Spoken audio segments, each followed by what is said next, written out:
Madam Shinde madam आहे तर ते ॲग्रेसिव्ह असतात की प्रत्येक मुलांना सगळ्या गोष्टी करायला पाहिजे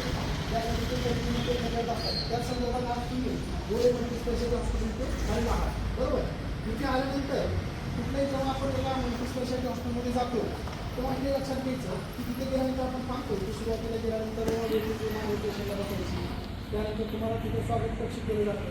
हॉस्पिटलच्या खरा अर्थाचा विचार केला तर हॉस्पिटल म्हणजे फाउंडेशन करणे म्हणजे कशा प्रकारची प्रत्येक जणाला व्यक्ती सदस्य प्रमाणे असतो हां लहान असेल तर एखादा लहान भाऊ मोठा भाऊ बहीण अशा पद्धतीने विचार केला जातो. आणि त्यामुळे ते गेल्यानंतर मग तुम्ही पाहता स्कूलमध्ये पिढी असते त्याच्यामध्ये पेशंट सुरुवातीला तपासले जाते हां तिकडे मॅडमची पिढी तिकडे सरांची पिढी बरोबर डॉक्टर ते बघितल्यानंतर मग त्यांना समजा काय आजार आहे त्या पद्धतीने जातात पण त्याच्याबरोबर त्याला जर जास्त आजार असेल 3-4 दिवसापासून काय जर डॉक्टरला शंका आली तर मग आपण करायला त्यानंतर तुम्ही त्याच्यानंतर जर ते पाहिलं तर तुम्हाला जर समजा त्यांना काही सिजर असेल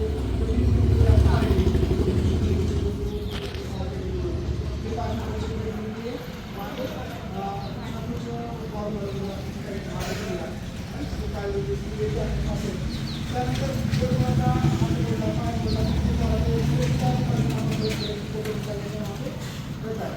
त्यानंतर जर कोणाचं ऑपरेशन करायचं असेल सिजर करायचं असेल तर आपल्याला ऑपरेशन थिएटर पाहिलं जातं. त्यानंतर पेशंट काही जर समजा लेको आजार असेल तर त्यांना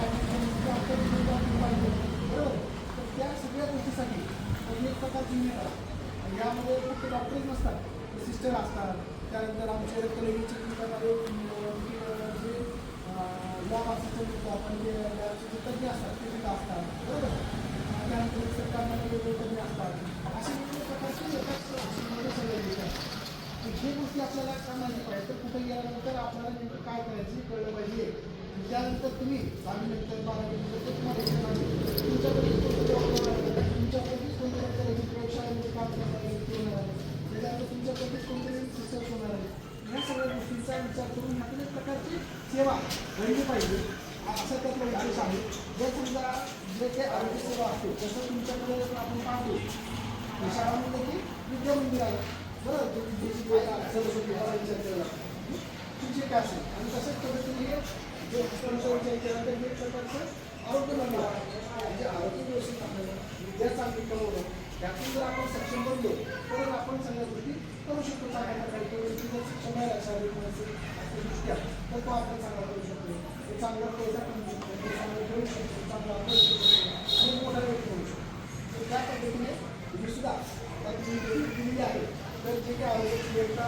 घडवून आहे त्यांच्यासाठी प्रार्थना करून तुम्ही सुद्धा अशाच पद्धतीने पुढे आरोग्य सेवक चांगले होऊन जसं तुमच्या मॅडम चांगला एक शिक्षक म्हणून ते तुम्हाला ज्ञान देण्यासाठी प्रयत्न करत असतात त्यांची प्रयत्न आहे की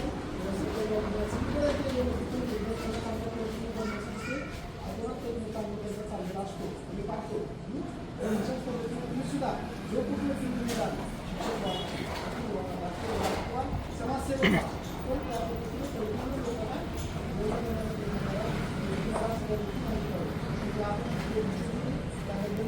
आणि तुम्ही आम्हाला 2 शब्द बोलण्याच्या संधी सुद्धा दिली